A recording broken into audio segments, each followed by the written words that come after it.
The temporomandibular joint, the TMJ, is the joint between the lower jawbone, the mandible, and the temporal bone of the skull. The TMJ is responsible for jaw movement and is the most used joint in the body. The TMJ is essentially the articulation between the condyle of the mandible and the mandibular fossa, a socket in the temporal bone. The unique feature of the TMJ is the articular disc, a flexible and elastic cartilage that serves as a cushion between the two bone surfaces. The disc lacks nerve endings and blood vessels in its center and therefore is insensitive to pain.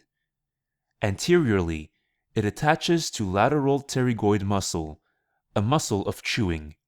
Posteriorly, it continues as retrodiscal tissue, fully supplied with blood vessels and nerves. The mandible is the only bone that moves when the mouth opens.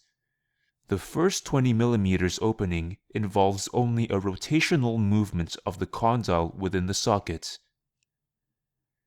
For the mouth to open wider, the condyle and the disc have to move out of the socket, forward and down the articular eminence, a convex bone surface located anteriorly to the socket.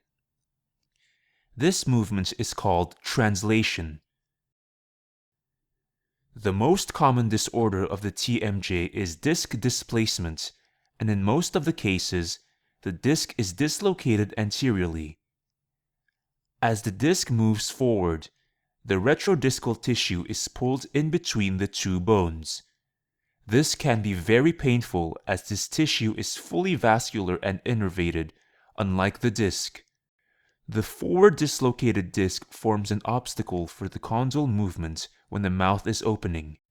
In order to fully open the jaw, the condyle has to jump over the back end of the disc and onto its center. This produces a clicking or popping sound.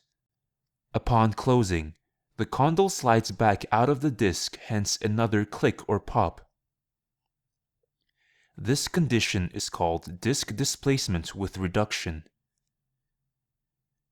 In later stages of disc dislocation, the condyle stays behind the disc all the time, unable to get back onto the disc. The clicking sound disappears, but mouth opening is limited. This is usually the most symptomatic stage. The jaw is said to be locked as it is unable to open wide. At this stage, the condition is called disc displacement without reduction.